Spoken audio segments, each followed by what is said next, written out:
out there? Welcome to AutoCrit Live. I'm Daniel. I'm here with Gareth. Say hello, everybody. Hey, how's it going? Hello. Yes. You may have noticed from the title that we do not have a specific topic in mind today. We wanted to do something a little bit different and see what you might be interested in talking about. Because as much as we think we can figure out all the different topics that our author friends would like to hear about, well, there's always a possibility you miss something. Or it's a possibility that it's a specific enough sort of question or a specific enough topic that we wouldn't necessarily want to dedicate the entire time to, but we can certainly talk about it today. So today it's like open mic night, right, at the club, right? So Free for come all. on in. Yeah, free for all. So feel free to ask any of those thorny writing questions that you have always wanted to have answered and are too scared to ask your friends or whoever. You're I'm not necessarily, if you don't even want to be mentioned on air, you can say it's anonymous and you can write your question.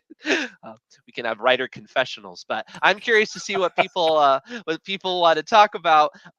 We have people here from all over: Hawaii, South Carolina, London, Mars, that's pretty cool, Wisconsin, St. Louis.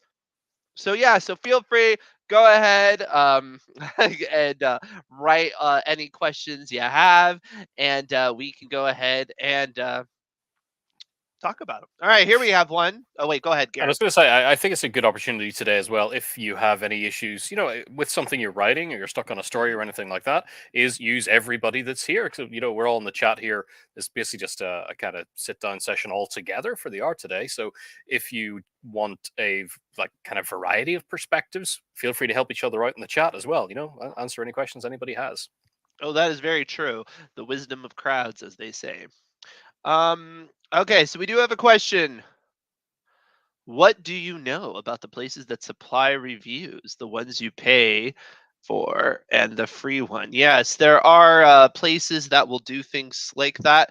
Because if you're familiar with how it works, especially as a self-published author, getting your work on there in Amazon, reviews are quite critical because it lets other people know that have never read your work before, if you're interested, worth reading. I mean, at the search level, all you see is like the title and the stars, right? So that could be a big hint, if they see a lot of reviews. Oh, this is probably something good. So the question is what about places that you pay for reviews? Have you had any experience with any of these, Gareth? No, I've never handled them. I know Catherine, I wish she was here for this question because she's got some experience on that side, and I'm trying to remember the specific one that she definitely recommends. Let me see if I can find it. Yeah, I mean, here's the thing about that. Just like anything else, there are people that do like basically a reputable service, and what that is they will put you in the hands of people that will read your material and they'll give an honest review and all of that, and that's great. There's other ones that are going to be more dodgy because they're going to basically promise, oh, we can get you a bunch of 5-star reviews. Not only is that not ethical, but often Amazon or other companies will notice things like that and they're paying attention because they really don't want people to game the system. So even if you wanted to think you could get away with it, don't necessarily think you can get away with it, because often they will crack down on such things. So I would definitely look for services that are about putting you in the hands of readers who'd be interested, because that's really what you're trying to do. Yeah, these things. I mean, any kind of review at the end of the day is about exposure, about getting seen, and of course that it's a good review. Yeah, So, right. I believe I think the ones that Catherine looks quite highly on are Indie Reader, and I think most people will know Kirkus as well. You can pay for reviews through there. Those two, I think, are fairly reputable. Mhm. They get some good eyes on them, and Indie Reader in particular can give you. It's a good early way to actually get critical feedback on the Mhm. book. If you're especially Indie Reader in the name, publishing independently before it hits the market and gets shredded. If they have serious problems with it in their review, you might want to take a look at that. But that they give like a a little badge, I believe, that says it's kind of worthy and that kind of thing. So those two are probably kind of thumbs up, yes. If you were inclined to, of course, they can be expensive to get the reviews. There are places that do it for free. I've been involved in a few that have gone the free route and never got reviewed. It's kind of is the thing. It's like we have a paid option and we have a free option. The free option Hmm. is not guaranteed. One of our readers may or may not pick it up and get around to it. I've never seen any of those actually do one for free. I Yeah. don't know whether the free option is just a front, so they can email you repeatedly after that and say, "Hey, do you want to bump up the list? Hey, do you want to bump up the list? Are you going to pay us yet?" Um, Yep. so keep that in mind. But also, if you're just in the looking for reviews, the best advice that I give there is, if of course, if you don't have a publishing company behind you, or PR connections and things that can get your book in the hands of people that will review at major publications, is what I always say to people, especially in the independent side: look for niche publications that service your audience and get in touch with them directly. Create yourself a little PR, just a one or two page or Hmm. PDF of a little press release, Yep. and send them an email. Send that over to them Yep. along with a copy of the book, the ebook. Hmm. And often these kind of places, because they are smaller, being more niche, you can find contact information quite easily. Either if it's a website, it'll be on the website somewhere, and if it's a print publication, there'll be contact details in the front pages of that publication. Now, if you want to get in touch, usually with the people who directly do the reviews, so let's say, for example, there's a magazine that you read every month and you really like one of the reviewers and it's all about your stuff and your book, you're sure their audience would love, because that's the one thing to remember: is these people are publishing things that their audience wants to see, just like you're Hmm. publishing a book for your audience. So if those align, look for the name of that reviewer, and quite often you can guess their email address. It's going to be first name at whatever the publication is.com, or first name dot last name, or it might be first initial dot second initial, whatever the rest is. And if you can't find their email address directly within the publication, try a few guesses, because the worst you get when you send it is a bounce back from the Hmm. demon mailer saying we couldn't deliver Yeah. this email address. So try a different one and do that a few times, but make sure you're polite and everything in your uh, what you send them, because especially journalists and critics at smaller publications are absolutely slammed. Every Hmm. single day it's incredibly busy, and picking what to actually run. And I can say from my own experience in that field in the past, I was more than happy, in fact, delighted, occasionally to see, a burgeoning indie author slip through by sending me something directly and saying, "Hey, could you review this book?" Now, I couldn't always get around to it, time permitting, but if time came up, they were first in mind for me over, the bigger things that would have come Hmm. directly from a PR company. It's So keep true. that in mind.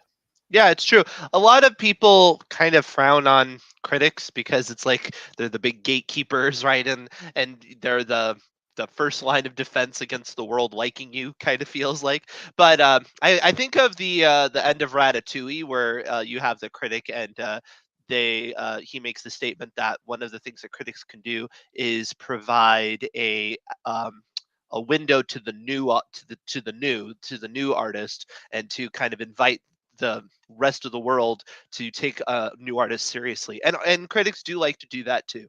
They are just a bunch of curmudgeons that just hate on everything. Although some critics are like that, but most of the time, no, they are super excited to actually, as much as they could talk about how great this work is, this 12th book from an established author. It's like that's kind of expected at this point, right?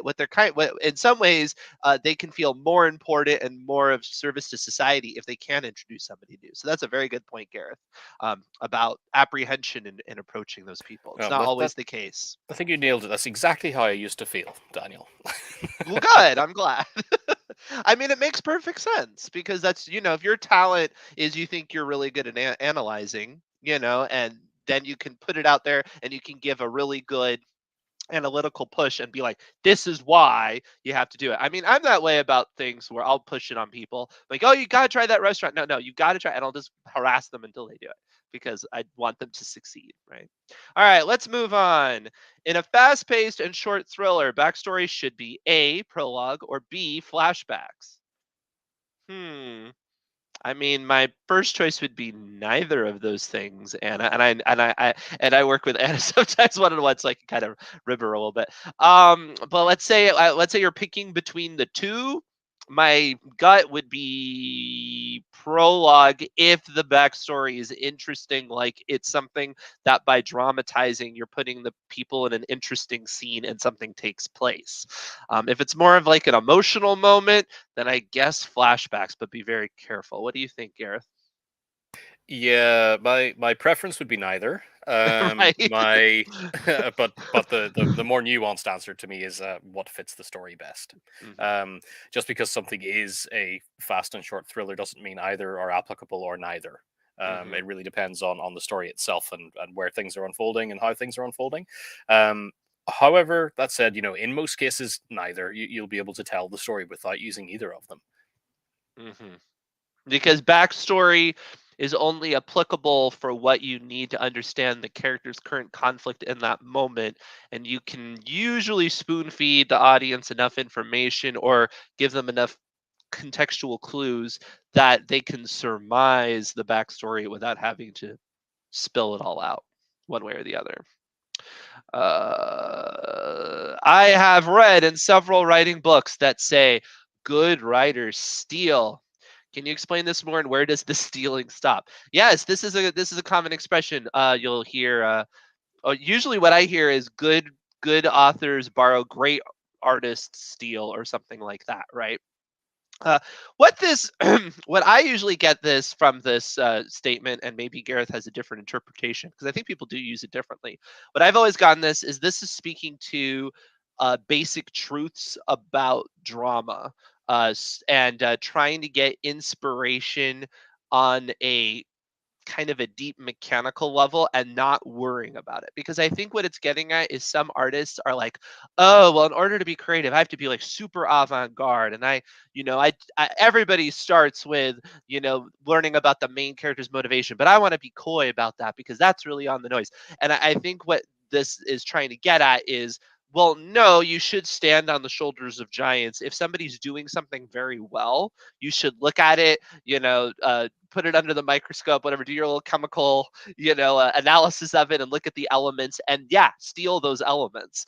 Now, in terms of where to stop, I would say after the elements, right? So there's a mechanical thing going on, like generally speaking, we like protagonists that are really motivated or funny or noble or things like that. That's something you could certainly borrow. But what you probably don't want to steal is the exact way that they're presenting that, right? Because then you're just copying. That's not quite this. That's not obviously not what the expression is getting at, and I'm sure that's why you're asking it. It's like, why would they tell me to not be original? And yeah, that's not what they're saying. They're saying to kind of get under the skin and get the skeleton. That's what I get out of it. What do you get out of Gareth? Yeah, I think much the same. I think it's the overall saying, as it stands, is just kind of going back to the whole "there's nothing new under the sun" sort of concept. Stories have been told since the dawn of time, and most of the time we're creating stories nowadays. We're creating them within certain structures that Hmm. already exist, and you get into quite rocky territory when you try to. Step away from that structure. There's a good reason the story structures do exist and have existed for a long, long time. But where does the stealing stop? Kind of at the level of plagiarism. Yeah, You're doing right. the exact same thing Right. as somebody else. For example, you could find a really, really great story or character arc for a story, and in your story, you're telling pretty much the exact same thing, but it's a different person who's Hmm. inhabiting that space. Yeah. So in a way, you're kind of stealing the arc from something else that's Right. inspired that, but you're putting a different person in the Hmm. middle of that arc. So they're taking the same trajectory. Hmm. Much the same, I think, in the way that as we have seen stories become more interesting, usually is kind of messing around or breaking tropes. And at the end of the day, the only way you're able to do that is because the trope exists in the first place. So Hmm. you've kind of stolen, quote unquote, that trope, and then you're Hmm. going to break the toys you know so it just starts with structure and things is what it Hmm. is, and we use that. And good writers will of course use inspiration from people who have other stories that have impressed them. I think if you saw something that really blew your socks off and didn't make use of it in some way, you're probably doing yourself a disservice there, is to not look more closely at it, say what made this work and how can I Hmm. adapt that, but not Right. plagiarize it. Right. Yeah, I think of it. I'm going to use an analogy like a baker, right? So imagine you're somebody who is going to, somebody asks you to like bake them a wedding cake or something. Well, you're not going to show up with like a bowl of macaroni and cheese and be like, well, you know what? I was just really thinking out of the box. I wanted to do things differently, right? You're like, and sometimes I think artists get like that. They're like, well, I don't even know if it should be cake anymore. And like, what is food anyway? I like, like they just get really off guard and they start to worry about the littlest thing. Now, when it let's say you're not that extreme, right? That's obviously a little bit of a silly example. Well, I mean, even so, you can certainly look at other cake designs. You can look at techniques. You could say, oh, wow, this person does a really cool marble frosting texture to make a sphere on their cake, and it's just so beautiful. I want to use that same texture technique, but I'm going to make a cube or something like that. That's basically what Gareth is getting at. So essentially, yes, you're stealing because you're finding that attractor that made you love it, but what you're not doing is just copying it wholesale. And I'm just thinking of like this is a deconstructed macaroni cheesecake. I mean, but I mean, I've literally read manuscripts that are like that. That I mean, it either was intentionally like that because the artist was trying to just go there and be as weird as possible because they were nervous, or they didn't know how to make a cake, which you also need to know, right? Essentially, if you make a proper cake, you're going to be stealing the wisdom of years and centuries of baking experience about what chemicals create what kind of process and how to get texture and all of that, right? So all of that doesn't have to be thrown out. Like, Yeah, yeah. yeah, and I would say too, don't be afraid of experimentation. As much as we say, you can end up in rocky Oh, sure. territory. Sometimes that's Yeah. where the most interesting stuff happens. I mean, like Right. the first person to sprinkle berries into bread. Right. Some Yeah. things The work. chocolate chip cookie is like what 100 years old or something, which is like mind boggling. It's like it took them that long. Like, what's going on? But yeah, that's how it is. Sure. Uh, but again, even in a situation like that, right?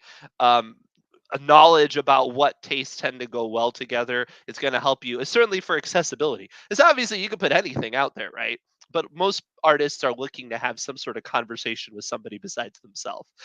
So a certain amount of knowledge of what people tend to like helps, even when you're deconstructing everything, or you just end up in the echo chamber of your own mind. I Which guess sometimes it's not a bad place to be. it is. I honestly, though, I have read stuff like that where it's like stream of consciousness, and it's like I have absolutely no idea what this person was on or what they're even thinking, but I just found it really fascinating. So yeah, you're correct. Uh, you can break all the rules. Just don't be surprised if it's a limited audience. Can you talk a bit about how much detail it takes to create an environment of a scene, like real world period setting, 1940 San Francisco, for example? Uh, I would love to just give the common answer that we give around here, where it's like, well, it depends on your story, because that's true. But I would try to go a little bit more in detail about how much detail. Uh, this is going to be somewhat dependent on the genre or audience you're looking for, right? Some stories are set in a really fascinating world, and the author doesn't really tell you much about it. They really keep it in the background, and the audience is asked to speculate a lot about it, um, and it works fine.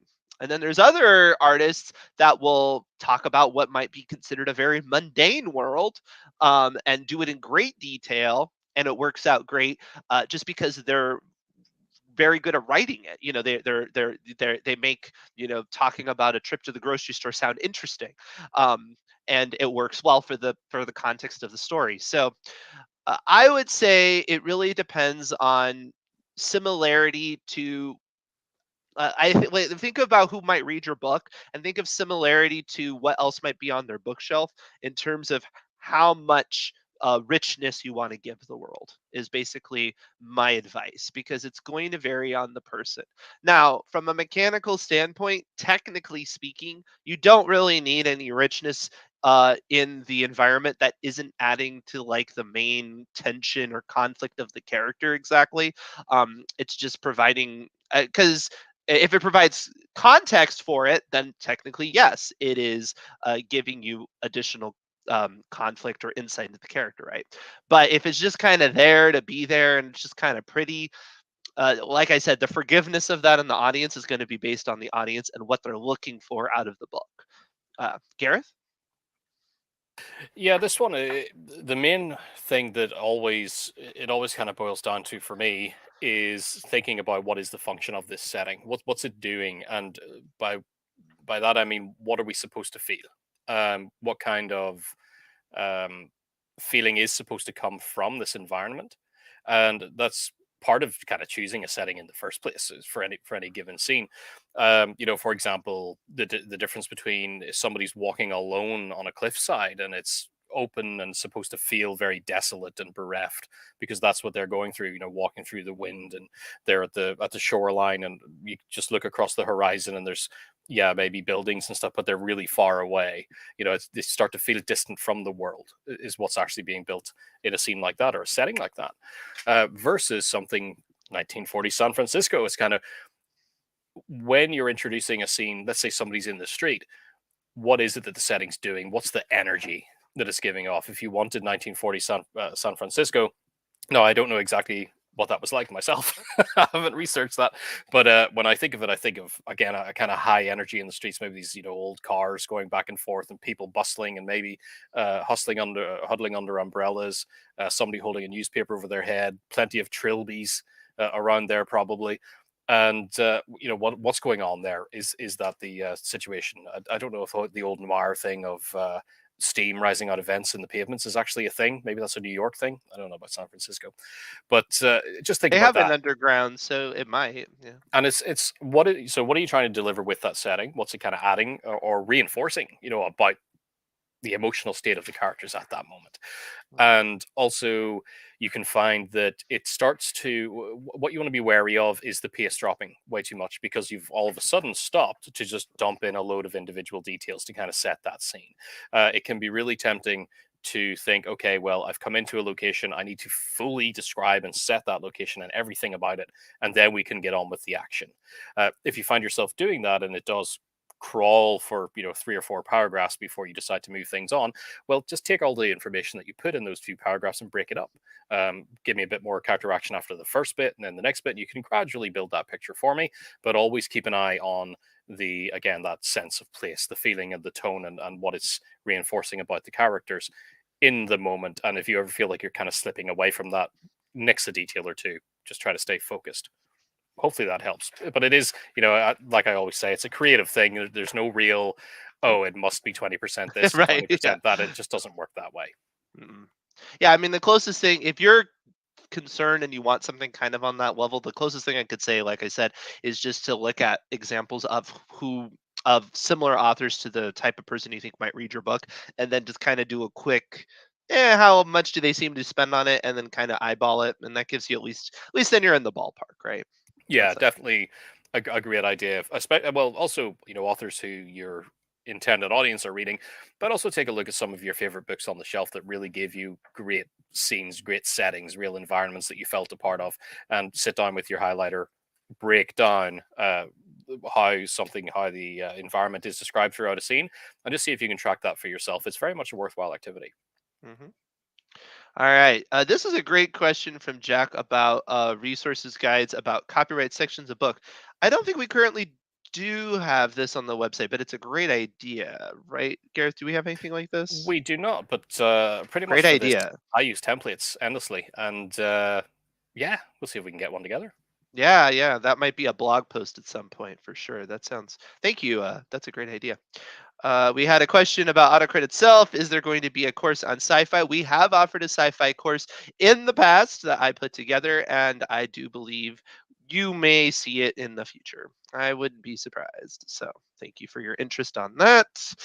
Let's see. I had started writing a fantasy, but has ended up being humming historical fiction. How in depth should the world accuracy be, and would it weaken the story if it's just believable enough? Okay, so it sounds like it's still fantasy in a sense, because if you're like, well, how accurate does it need to be, or just reasonable enough because maybe there's It's like an alternate history sort of thing.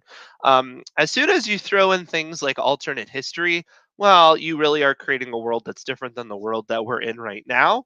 So how believable it is, to me, it's where you tend to have the most trouble is when it feels convenient for the sake of your plot, more than anything else. So if it's so something can be cool, I think you usually can get away with it. If it's so it can solve a problem in the storyline, that's more when people are like, "But wait a minute, they didn't have that back in the day." At least that's my perspective. And of course, it's based on specifically the audience you're looking for in terms of how close to reality you want.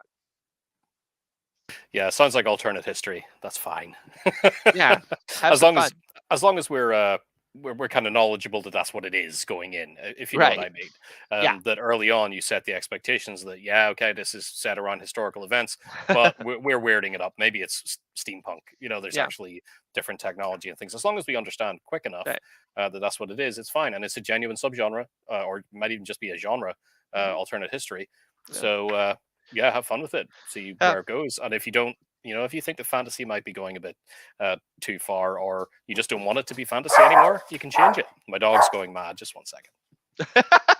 Yeah, this is an example I've brought up before, but Christopher Nolan's The Prestige ends up switching genres a little bit on you, in a very kind of an unexpected way. And some people don't like that, but I would say the majority reaction was positive. So I wouldn't be too worried about it.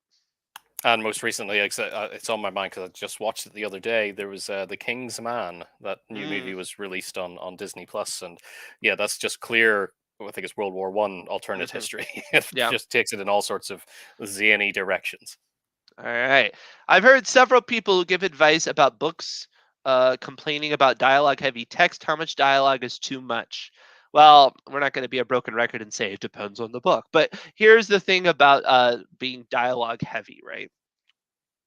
You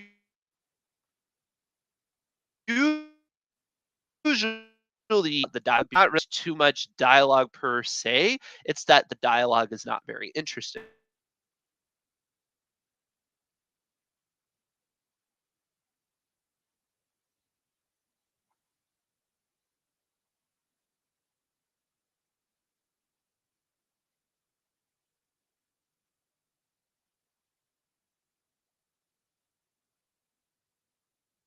I'm not sure if we lost Daniel or Am I've I been back? lost. I'm Yes, you back. are.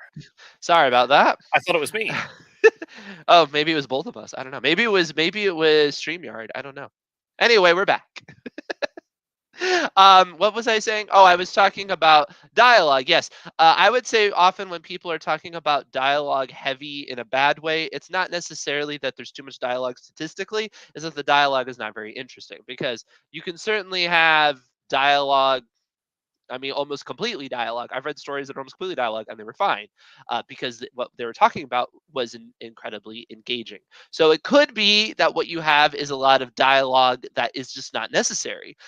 We've talked about this before, in our dialogue workshop, but if it's just a scene where everybody's kind of agreeing with each other, that's not really necessary. Why would they even talk about it? If it's information they already know, you don't really need that either. If it's just a way to get how the character is feeling, there are multiple ways of doing that, and people often don't wear their heart on their sleeve as such, and so that's going to seem really bland, et cetera, et cetera. That's really, to me, what I wouldn't take when somebody said that as like a statistical analysis, like there's whatever 70% dialogue. It's more of, there's something wrong with the dialogue. That might mean removing some of it, but it's not, to me, just a mathematical equation. What do you think, Gareth? Yeah, 100% agreed. I mean, there's no complete recipe for this and how much dialogue should be there versus narrative prose and everything else. That kind of formula just doesn't really exist, but it falls down to what the dialogue is doing. And most of the time when people would say there's too much dialogue or people are talking too much, is that dialogue is being used at the expense of narrative, and going on for too long, let's say, in one particular scene, and therefore we're getting talking head syndrome where the whole detail of the world starts, the environment falls away, and it's just Yeah. page after page of people talking back and forth.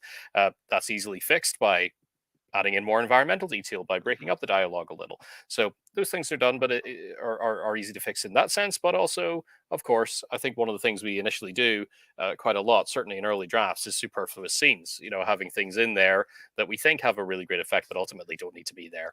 It's half the challenge of editing is killing the darlings, chopping all these extra scenes and transition scenes, especially out where we thought, well, I really need to spend some time doing this, but do I really? No, it actually works better if we just get on with Right. the story.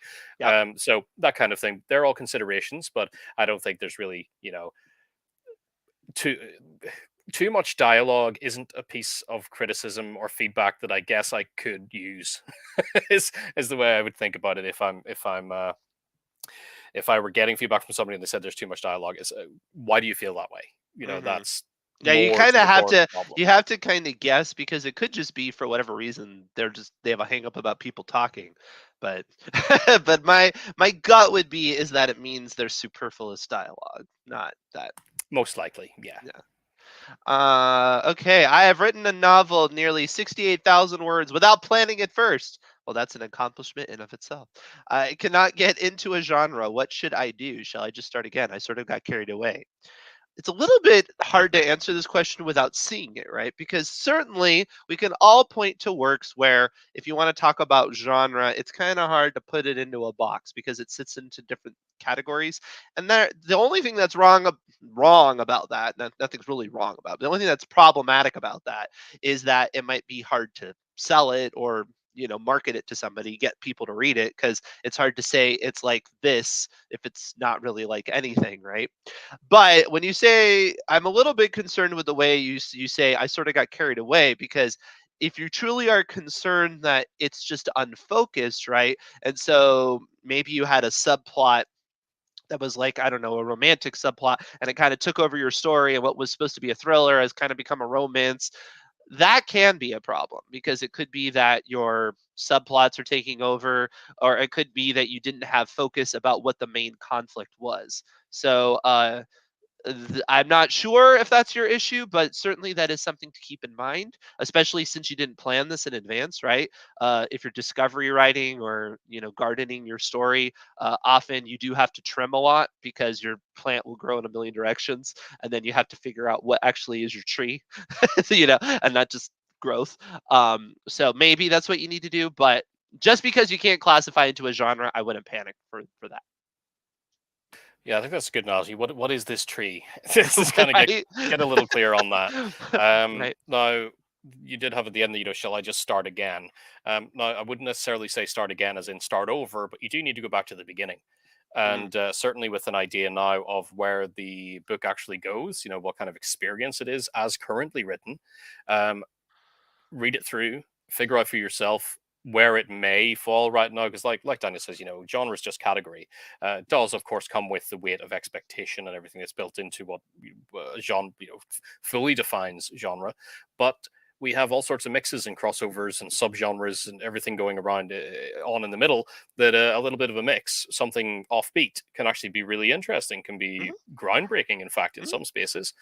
mhm. So give it a read through, kind of figure out where you think it might fall, even if that is a 2-3 part mix of what's going on, and just think about which one of those kind of genres in the best form should dominate here for telling the story that you need to tell, and making sure that early on you have signals of that. It's what I refer to usually as the promise of the book.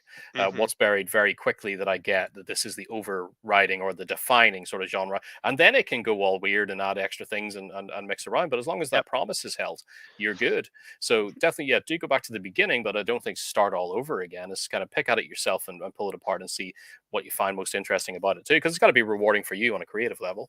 And I think you have some exciting times ahead of you if it did get away from you in that way and you've written something that you never expected to write. That could be very exciting. So go with it, pick it apart, try breaking it into those elements, see which one should or could dominate. Love it. How can you tell if you selected a good editor? Well, you went to AutoCrit.com and went to our author services and picked our story inspecting service. I'm just kidding. Not that that isn't true, but that's not obviously the only way to know if you've selected a good editor. Although it may be the best way. Uh, no, if you're looking for an editor, I would say a good editor is going to be a few things, right? It needs to be somebody who is analytical, right? Because they need to be able to observe what you're not. But they also need to be somebody who is an advocate for you as an artist, which is not the same thing as somebody who wants everything to be the way they want it or is going to try to um, manipulate your work into something that you don't want it to be. Now, that's a tricky thing to balance because sometimes you could be like, well, I want to be this kind of artist, and the editor is actually giving you good advice on how you can grow as an artist, and you have to tell the difference. So that could be a little bit tricky, but with some experience and with some back and forth, you can usually tell the difference in personalities. I've dealt with people that have given me feedback on my work, and I'm at the point now where I've kind of honed in on that skill and I can tell, okay, this is actually somebody that's kind of, rooting for me almost like a fan, or at least somebody who understands what I'm trying to do. And it's like, okay, if you just did it this way, it'd be so much better. And that's not the same thing as I don't even know why you want to do this in the first place, right? Um, generally speaking, I would say professional editors, if they find themselves in the latter category, will simply tell you, you're just not a good fit for me as a client. I'm not really the right audience for this. I don't think I can give feedback on it. Unfortunately, because of it's a job, it's a career, and it almost feels like a failure. Sometimes they'll push themselves into it otherwise. But usually, I would say if you're dealing with a reputable editor, somebody who has experience, you're mostly going to get the former sort of advice and not the latter. Gareth, Yeah, just because I agree with all of that. Just no a couple worries. of additions. I would Yeah. say, well, someone who's on your wavelength, someone who actually enjoys reading what you write, is number one for me. Number two, because those people naturally become your biggest advocates. That's what your editor should be, is an advocate for you to make you the best you can be at what you're doing. And if they enjoy it, then they'll only hold out the best for you. Secondly, that you're only at each other's throats, maybe about 10 or 15% of the time, is a good signal. That they're, because I enjoy, for Not example, too any, much friction. Yeah. not too much, no, but you will have friction, and You often should. the editor wins more times than not, and they're right most of the time. We're obviously, that's why editors exist. When it comes to content stuff, anyway, we again can't see the forest for the trees a lot of the time, and it really helps to have somebody. And again, that's why they need to be on your wavelength, because they're almost you in another skin, and they're just like, you're too close and you're not seeing this, but I'm telling Yeah. you Hmm. this has to change, Hmm. and eventually you'll come around. And Hmm. again, when that's just a minority of the time, but when it does happen, you really feel just great about their help. Hmm. Is priceless. That's great. No, Especially the when other, you have distance, because I've had situations where people have given me feedback and then with distance, and then I've just, and it kind of hit me out of the blue. I'm like, I almost did it that way, and that would have been awful. Wow, I'm so glad I didn't do that. and what you also want, I mean, somebody who's it depends on what you're looking for from an editor, obviously, but editors will also do line editing for you, so they'll mark things up, say this is wrong. Catch, really, you want somebody who will catch these great things, like you've slipped out a POV here. This is a head hop. You maybe didn't see it, but it's buried in that sentence. It's a head hop. How could they pause? The most common one that pops up a lot that I see personally is, how could this person have known that other person's intentions? That's a Mhm. head hop that you put in Yep. that sentence, and these things are, a great editor will catch them and help you fix them. But what I cannot work with, for example, is, and I've had this experience before and just had to cut ties with some people, was um, like fragments, being really specific about grammatical rules and Mhm. marking everything up in a grammar sense, especially. And I'm always repeating Yep. this one about sentence fragments for me. And it's Yep. like, well, if that's what you consider the editing, when I tell you that this is the way it's supposed to be, and I'm not going to change it, that we can't agree at that point. And but Mhm. that's a form thing for me. Is Mhm. I do that, and it's not going to change. It may not be grammatically 100% sound, but is it completely, like, you can't understand it at all? Of course not. It's part of the Mhm. experience. So I can't stick with editors who are just again, I don't want to say like old guard or old school, but really, really too strict when Yeah. it comes to the grammar stuff and won't let you Hmm. play, won't let you have fun, even Hmm. when it's for rhythm. Uh, Hmm. but so that is kind of that's my line. I'm just like, no, I can't do that. Hmm. However, a good editor will make you feel good and make you better, I guess, and sometimes make you feel not so good. But at the same time, when you realize that, they've made you better. Hmm. And then that makes you feel good. Yes, exactly. Until next uh, time. how far is too far when you're making a derogatory character? Uh, this is very much dependent on the audience. Because you can, let's say you're having to do a story and it's dealing with somebody with very, prejudiced views, and so they're going to use slurs or things like that. Sometimes, even if that's accurate, and that's the way that the people talk and everything, it's just not what people want to experience in your story, right? They want to be sheltered a little bit from it. That wasn't what they signed up for, and if you go that direction, it's just going to turn them off and they're going to walk away, especially depending on the age group and things like that. Now, that being said, truth is truth, right? Do people talk like that? Yep.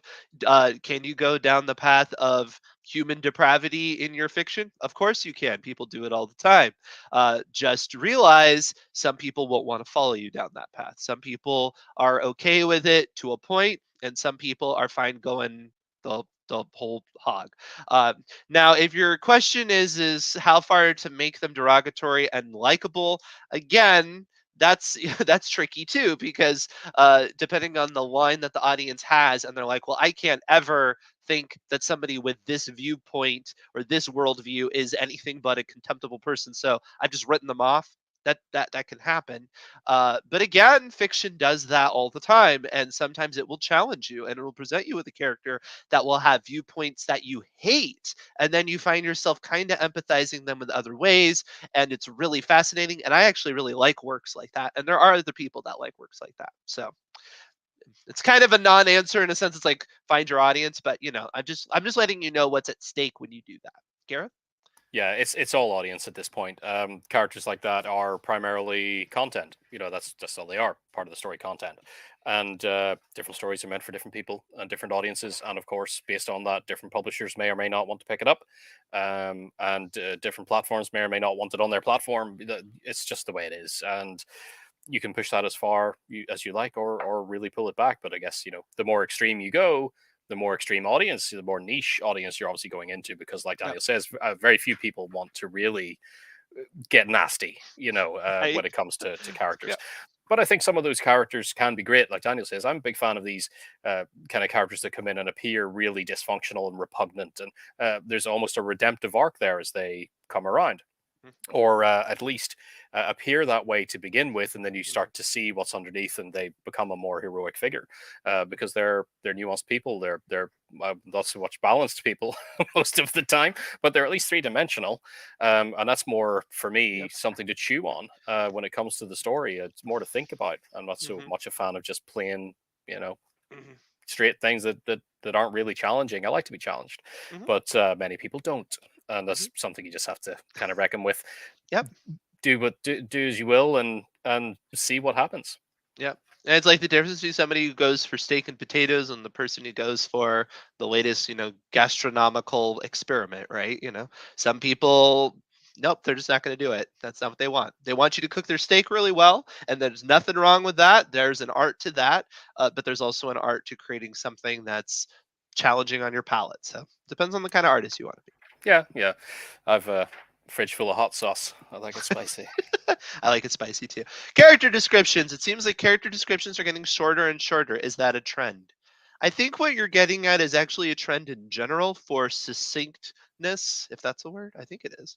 Uh, to brevity, I'll say that. Brevity in writing. And I think that just comes from a kind of a fast paced world. People are absorbing information quickly. However, I don't necessarily know that that's such a hard and fast rule, right? Because even if on average we might be seeing shorter sentences, shorter paragraphs, things like that, and I think that's probably statistically true, it doesn't mean that you can't you do it differently. It mean just because you're bucking a trend, well, that might make you stand out, right? So that's the sort of thing where it might be helpful to kind of see what's going on. Again, I would recommend looking at other books that you think belong on the bookshelf of who would rereading your book, because it could be you're in a genre where that trend isn't even happening, because that happens sometimes. But even if it is, still do what's best for your story. Do you need that description or not? That's my thought. Gareth? Yeah, I agree. I mean, I haven't seen it particularly happening as a trend. Just to directly answer the question there, with descriptions in particular getting shorter and shorter. I've not seen that happening personally. However, it varies by book. Is a description overwritten, and we don't really need that much going into the character, or is there not enough, and I can't picture them at all? They're just like a vague floating shape that could be anybody, and how does either approach factor in to the story and the audience is always a question as well. So it's tough to manage, but I've not seen it. I've not seen them actually get shorter as a rule or anything like that. Yeah, I wouldn't say I've noticed it in some dramatic way. All right. I've been told you can use extras from other writers' works as long as you cite these passages, but song lyrics are no go near lyrics permission. Can you speak to this? I would say both are very dodgy. The first one, probably what you're getting at is if you're providing commentary, which is not what you generally do in fiction, right? So if you're writing a book that is, let's say I wanted to do a book and it was a analysis of the literary style of Stephen King or something, I can cite him all over the place as long as the reason why I'm citing is to point out how he writes and things like that. And there's a certain ratio of commentary versus main content they're looking for. Also, the author can get bent out of shape if I'm too spoilery about what happens. There's a little bit of wiggle room there. Fair use gets a little tricky. But what you're seemingly talking to is like a person's walking down the street and they're all like, and they start like quoting dialogue from something like as a joke. That gets trickier in a hurry. Generally, I'm not a big fan of going down that path because there always is a chance that you can get dinged. Gareth, do you know more about this? I do not on the legality side specifically when it comes to song lyrics, but I will say where where I have seen song lyrics being used recently, recent years, and this would be on the opening pages. Like people like to put quotes and things on Hmm. the opening pages before the story begins. Anytime I have seen song lyrics being used there, they have been cited with permission Hmm. from the Yeah. artist. So I would need to have a word with some kind of lawyer, Yeah. an entertainment lawyer, to figure out whether it's necessary now. But I think you might be on the right page there, Randy. Yeah, no, I know what song lyrics there were because I worked in merchandise development for a while, and yeah, even a phrase that you would think is kind of not very copyrightable, for lack of a better word, if you can prove that the person is using it as a reference to it, it doesn't matter. So you've got to be very careful. Song lyrics are really tricky. You'll notice even in scripts, they will often have to do it. At least in the theater world, they always have to give reference to what they're referencing as a lyric. So I would be very cautious of that. But yes, of course, neither of us are legal experts, so consult your lawyer about that. Let's see if we've got some more. I know we've got some more. I'm just going to. Does AutoCrit work for literary fiction writers? Yes, we have done analysis for literary fiction. I know often we are speaking of genre fiction because that is the majority of the people on our platform. But yeah, of course, if you're doing something that is literary fiction, you can still use any of our author services, and we do have authors. We the data in the system obviously would work for literary fiction as well. Uh, Just while you find some there, I'm just seeing still, I'm just catching up with all the chat and still seeing a lot of talk about prologues going on. They're very, very popular topic. But yes, I would say, as everybody is quite rightly discussing when it comes to prologues too, not to, circle dominate the discussion with prologues, but as much as the quote unquote, current wisdom and everything regarding prologues and not don't you, do you're that. staying away from them, you'll still see them more often than you think. Yep, They're you still see them a lot. definitely a thing, and they can work. They can Mhm. definitely work. Again, Yep. it's usually just as long as the prologue itself is relevant to the story. Mhm. All right. When is AutoCrit going to let us include or exclude dialogue from reports? Interesting idea, Bruce. We'll keep that in mind for the future. I like that. It's on the roadmap. Just Oh, can't say which stop it a is. little spoiler from Gareth. I was trying to keep that on like the download. Oh yes, we have heard that feedback and we are working towards a solution. Do we have any dates for upcoming writing challenges activities like the destination activity? We do not have any current dates as of such. However, I appreciate your enthusiasm and do not worry. 2022 will in fact bring writing challenges and activities, including perhaps destination unknown. So, all I'll right. have to get working on something nasty. Yeah, I would like to write a Star Wars story. Do I have to get permission first, or should I write a first draft and show it to someone? Okay, this is an interesting question, specifically regarding Star Wars. I know there was a time, at least this is my knowledge, that somebody could have written a Star Wars story, and there was like a way that you could send it somewhere. Because obviously you couldn't just publish it yourself, right? But there was kind of a call for stories. That is not the case anymore. You would need to be agented and asked by Disney to do it. So yes, you wouldn't. I mean, obviously, what you do on your own computer in your own free time is your own choice, and I don't have an issue with it might behoove you to write fan fiction just for your own personal edification. But yeah, if you want to put it out to anybody, no. And generally speaking, with copyrighted characters, most people are not looking for people to just submit requested ideas. Generally, they will reach out to established authors and commission them to write a book. At least that's been my general experience. Gareth? Yeah, something like Star Wars is kind of, sorry to say, but so far out there right now that, like Daniel says, it's fan fiction. Nobody can stop you sitting down at your computer and writing any story you like, Mm-hmm. involving any characters and settings you like. But that's as far as it goes. Yep. It's not going to be allowed to be disseminated, really. Not And the really. No. chances of you kind of using that, I wrote an awesome Star Wars story, and I'm going to send it over to Disney or whatever rights holders are currently managing all of that, and try to get a book out of that. They're just going to tell you to go away. Mm-hmm. It's just not happening. The Now, IP that holders, sorry, go on. no, it's okay. Now, I can say a fascinating thing that is happening is where people will write fan fiction and then they'll get a following, and then what they'll do is they'll take the fan fiction down, kind of file off the serial numbers, and then they put it back out, and you're like, oh, this is totally the fan fiction of this. They just are being coy and getting around it by changing enough things. And I'm not saying that's a good strategy or one I would recommend for various reasons, but I can't say it hasn't been done, and it hasn't been done extremely successfully by some people. That So 50 Shades of Grey, anyone? yeah, Immortal Instruments, right, was another one. Oh, was it? Yeah, it was Draco Malfoy fan fiction, I thought. Oh, wow. Yeah. There's Okay. other ones. Yeah. But yeah, just finishing off what I was saying there, you generally, for if you wanted to actually get a job writing Star Wars something, you need to be contracted to do so. You'd be getting within the sights of the intellectual property holders, and they would hire you, work for hire to write a licensed novel or story within that world. The only other alternative, really, and Star Wars is just such a big thing now that is completely outside of that, is if there was a lesser known property, you could by all means, write an adaptation of it yourself, whether that's novelization or a screenplay, and then seek the rights to option it if you thought it was good enough, and actually go through the whole business from that point, having obtained the licensing rights.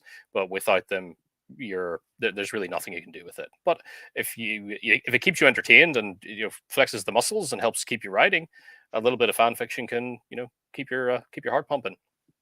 Yep.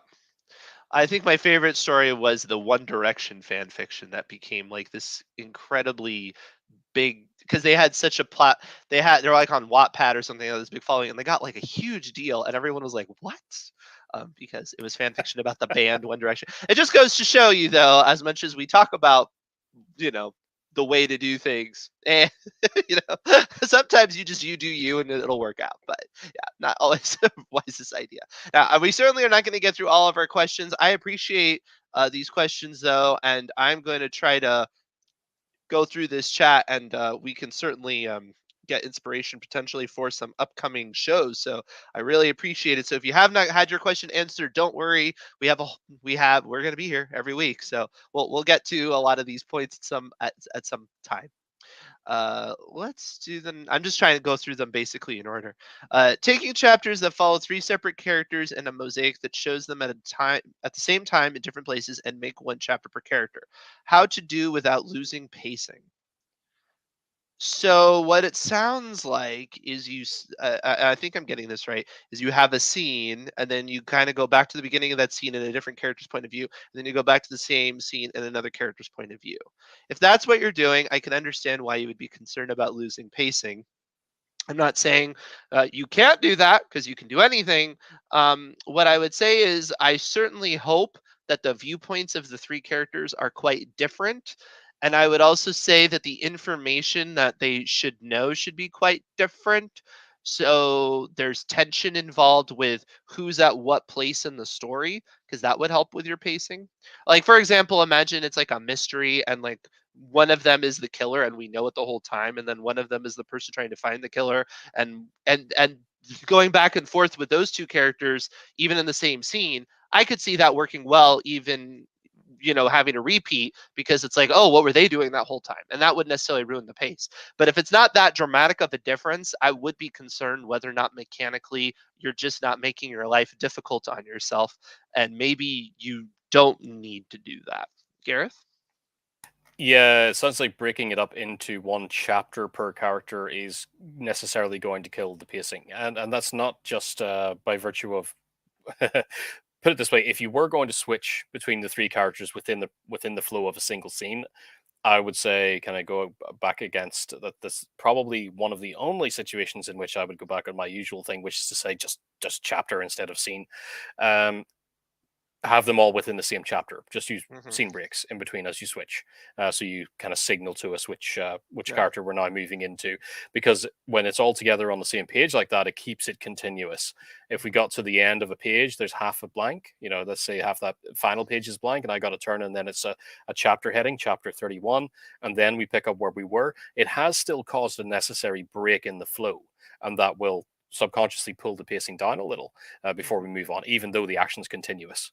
So just be Hmm. wary of that. I would much prefer to see it on that same page with just a little, little gap in between for the scene break, that would technically Well, just be a POV Well, switch. I'm just realizing that I misunderstood, because I thought that I was seeing the separate characters, but I didn't see the separate places. So really, have to be different scenes. So it kind of reminds me of the television show 24. Although that one, it's you are always moving forward in time, right? Although they cheat it, but I don't know if you're familiar with the show, but it's like it's all these different points of view, and it's supposed to be taking place in real time, more or less. I could see that working a little bit better than what I had originally thought. The challenge is as soon as, let's imagine you reach some sort of fever pitch with one character, and then the next chapter is, okay, we're going back to before that happened, and we get to see where the character came up to the same point, the same time in a different place. I guess my question is why are we in the same time in a different place if there is a connection? And if there is a connection, I could see you keeping the tension up, because I keep wondering, okay, how is this all going to come together? And that probably wouldn't hurt the pacing. But I'm just a little bit wondering if you try to pick a clever framing device that maybe isn't working to your benefit. That's all. Oh yeah, I just realized the different places thing Yeah, as well. Okay, that's right. that's very different. Yeah, no, that hits me differently. But I could still see that being a problem because you're losing kind of momentum, but that doesn't seem nearly as bad. No, it's nowhere near as bad. No. Honestly, just write it out that way. Yeah, Trim it and up see what happens. afterwards if you Yeah, got to pep it up. Yeah, it'll be yeah, fine. yeah. Because that almost reminds me of like a political thrillers do that often, and then they'll have weird point of views, and you have no idea how they connect, and then they connected some fun way at the end and stuff like that. That could be cool. All right. So that being said, we are out of time. Like I said earlier, I am going to go through this chat because we've gotten so many great questions. So I apologize. We haven't gotten to them, but we will get to them. So I don't have to apologize for long, because you've given us some great ideas for upcoming content. And who knows, we might do another free for all session like this. This has been fun. I've certainly enjoyed myself. If you're an AutoCrit member, we do have a member only event Friday. We're going to be doing our Hook 'em Live. And if you want to participate in that, please submit your line in advance so that we can get all that organized behind the scenes. It's really great. If you're not an AutoCrit member, well, you can become an AutoCrit member and you can still hop on that on Friday. So, other than that, we will see you next week here on Tuesday for another AutoCrit Live session. So, Yes. Gareth, anything before we sign off here? No, just the usual. Thank you for coming, everybody. If you enjoyed this kind of more free-form Q&A thing today, let us know. We can certainly do more of them, factor those in on the schedule on Tuesdays too. So we can all just drop in and chat. All right, sounds good. We'll see you all next week. Bye, everybody. Bye bye.